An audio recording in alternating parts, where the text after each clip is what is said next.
Sir మరొక అంశం, తెలంగాణలో బీసీ పాలిటిక్స్ ఎలా చూడాలి? అవునండి, ఇప్పుడు తెలంగాణ హైకోర్టు కూడా ఒకటే చెప్పింది, కొన్ని నెలల్లో ఎట్టి పరిస్థితుల్లో స్థానిక సంస్థల ఎన్నికలు నిర్వహించాలని. ఇక్కడ కూడా మళ్ళీ రాజ్యాంగం ప్రస్తావన తీసుకొద్దామండి. రాజ్యాంగంలో ఏంటంటే 3 రకాల ప్రభుత్వాలు ఉంటాయి. ఒకటి కేంద్ర ప్రభుత్వం, రాష్ట్ర ప్రభుత్వం, స్థానిక ప్రభుత్వాలు. ఈ ఆర్టికల్ 72, 73 కాన్స్టిట్యూషనల్ అమెండ్మెంట్ జరిగినాయి 1992లో పివి నరసింహారావు గారు ఉన్నప్పుడే. మనకి కాన్స్టిట్యూషన్ 73rd అమెండ్మెంట్ యాక్ట్ 73వ రాజ్యాంగ సవరణ చట్టం ప్రకారం స్థానిక సంస్థలు ప్రతి 5 సంవత్సరాలకి ఎన్నికలు నిర్వహించాలి. కానీ ఎన్నికలు నిర్వహించడంలా నిన్న ఏం చెప్తున్నారు, 42% బీసీ రిజర్వేషన్ ఇవ్వడానికి మాత్రమే నేను స్థానిక సంస్థల ఎన్నికలకు వెళ్ళలేదు అని సీఎం రేవంత్ రెడ్డి గారు ఇక్కడ చెబుతున్నారు. అది కరెక్టే, ఓకే. అసలు బీసీ రిజర్వేషన్ పాలిటిక్స్ చేసేసారు. కవిత గారేమో లెటర్ రాయడం, ఓకే. సీఎం ఇప్పుడు ప్రభుత్వం ఏంటంటే కేంద్రానికి లెటర్ రాయడం, ఇది బీజేపీకి చిత్తశుద్ధి లేదని ఇది అనడం, బీజేపీ ఏమో దీన్ని నిందించడం.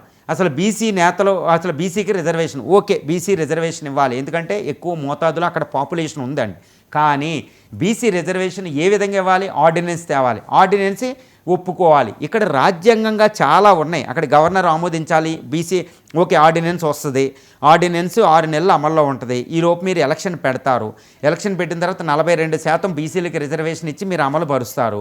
ఒకవేళ అది కోర్టులో నిలబడకపోయినా, ఆర్డినెన్స్ ఆమోదం పొందకపోతే, మళ్ళీ అసెంబ్లీలో ఆమోదం పొందకపోతే దాన్ని ఇంకా అరెమరికలు ఉంటాయండి. కేంద్రం ఇవన్నీ ఉంటాయి, రాజ్యాంగం ప్రకారం చట్టాల ప్రకారం ఆమోదం పొందాలి. ఇది ఆమోదం పొందకపోతే అప్పటికి ఎలక్ట్ అయిన వాళ్ళ పరిస్థితి ఏంటి? ఇదంతా చర్చ మానేసి, ఒకరికొకరు కూర్చుని మాట్లాడడం మానేసి, రాజ్యాంగం ప్రకారం అసలు ఏముంది 73rd అమెండ్మెంట్ యాక్ట్లో ఈ రాష్ట్రాల ప్రభుత్వాలు, ఎందుకంటే స్థానిక సంస్థల ఎన్నికలు అనేది ఇక్కడ ఎలక్షన్ కమిషన్ చూస్తుంది, కేంద్ర ఎలక్షన్ కమిషన్ చూడదు. 42% రిజర్వేషన్లు స్థానిక ప్రభుత్వాలు ఇవ్వాలంటే అక్కడ దానికి రాజ్యాంగ ప్రొవిజన్స్ ఉంటాయి. ఇది కేంద్రం దాకా వెళ్ళాలా, రాష్ట్రం దాకా వెళ్ళాలా, అసెంబ్లీ ఎలా ఆమోదం, దీనికి పార్లమెంట్ ఆమోదం అవసరం, ఇవన్నీ చూసుకోవాలి. ఇవన్నీ చూడకుండా అక్కడ అసెంబ్లీ ఎన్నికలను వాయిదా వేసి ఇక్కడ బీసీ పాలిటిక్స్ అనేది ఇక్కడ కొనసాగుతుందండి. అంటే బీసీ రిజర్వేషన్ అనేది ఇవ్వాలి, కానీ అది పాలిటిక్స్ అవ్వకూడదు. పాలిటిక్స్ రాజకీయాలు రాజ్యాంగం కోసం చేయాలి, రాజ్యాంగాన్ని ఉద్ధరించడానికి. అది ప్రజాస్వామ్యం చెప్పేది మనకి. అంటే రాజ్యాంగ ఉద్ధరణకు ప్రజాస్వామ్య రాజకీయాలు ఉండాలి, అంతేగాని రాజకీయాలు అధికారాన్నే పరమావధిగా ఆశించే విధంగా ఉండకూడదు. ఇప్పుడు తెలంగాణలో బీసీ రిజర్వేషన్లు చూస్తే మాత్రం అసలు ఈ దీనికోసమే పుట్టామా, అధికారం కోసమే పుట్టామా అన్నట్టు మాటలు కోటలు దాడుతున్నట్టు ఉన్నాయండి. ఇది రాజ్యాంగం ప్రకారం ఇది రావాలని ప్రజలు కోరుకుంటున్నారు. బీసీ రిజర్వేషన్ ఉండాలి, ఎందుకంటే 42% రిజర్వేషన్ ఉండాలా లేదా అనేది అక్కడ జనాభా ప్రాతిపదికన ఇదంతా రాష్ట్ర ప్రభుత్వానికి ఉంది, అథారిటీ ఉంది.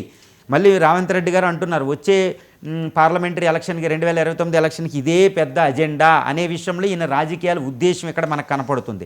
కవిత గారు ఈ ప్రస్తావన తీసుకొచ్చి అక్కడ టీఆర్ఎస్లో కేటీఆర్ కంటే ఎక్కువ మోతాదులో ఓట్లు నేను ఎక్కువ సంపాదించాలన్నట్టు ఆవిడ లెటర్ రాస్తుంది. సో ఈ విధంగా బీజేపీ ఏమో ఇది మీరు చిత్తశుద్ధి లేదంటది, బీజేపీనేమో మీకు చిత్తశుద్ధి లేదంటారు.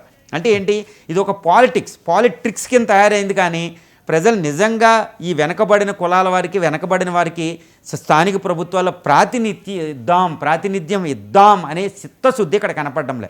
నేను ఒకటే అడుగుతున్నాను, 73rd అమెండ్మెంట్ కాన్స్టిట్యూషనల్ అమెండ్మెంట్ ప్రకారం ఒక రాష్ట్ర ప్రభుత్వాల చిత్తశుద్ధి లేదు అనేది ఒకటే అర్థమవుతుందండి. ఇదేంటి 73 రాజ్యాంగ 74వ రాజ్యాంగ సవరణలో చెప్పినట్టు రాష్ట్ర ప్రభుత్వం ఈ స్థానిక ప్రభుత్వాలకి చాలా అధికారాల బదలాయింపు ఇంకా చేయలేదు, డెలిగేషన్ ఆఫ్ పవర్స్ లేదు.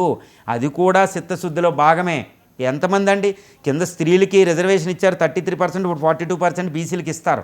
కానీ స్థానిక ప్రభుత్వాలకు మీరు ఎలక్షన్ పెట్టడంలా, స్థానిక ప్రభుత్వాల్లో వాళ్ళకి ఫుల్ పవర్స్ లేవు, రాజ్యాంగంలో చెప్పిన పవర్స్ వాళ్ళకి బదలాయించలేదు. ఎంతో దారుణం. కాబట్టి స్థానిక ప్రభుత్వాలకి వాళ్ళ అధికారాలు బదలాయించి అవి నిజంగా స్థానిక మహాత్మా గాంధీ కోరుకున్నట్టు, బాపు కోరుకున్నట్టు, అంబేద్కర్ కోరుకున్నట్టు, రాజ్యాంగం కోరుకున్నట్టు అక్కడ పూర్తి స్వయంపాలిత వాళ్ళుగా ఆ స్థానిక ప్రభుత్వాలు పనిచేస్తున్నాయా లేదా అనడం ఇక్కడ చిత్తశుద్ధి అండి. దాని మీద కూడా చర్చ జరగాలి. దాని కూడా అసెంబ్లీ లాంటి చట్టసభలో చర్చలు జరిగితే అవి పాలిటిక్స్ కాదు, పాలిటిక్స్ అయ్యి రాజ్యాంగం ఉద్ధరింపబడుతుంది. అప్పుడే జై సంవిధాన్, జై బాబు, జై సంవిధాన్, జై భీమ్ అనేవి మనకు కనపడతాయండి. థ్యాంక్ యూ సో మచ్ అంజీరావు గారు. ఇది ఈనాటి Rao stock. Stay tune to 99 news.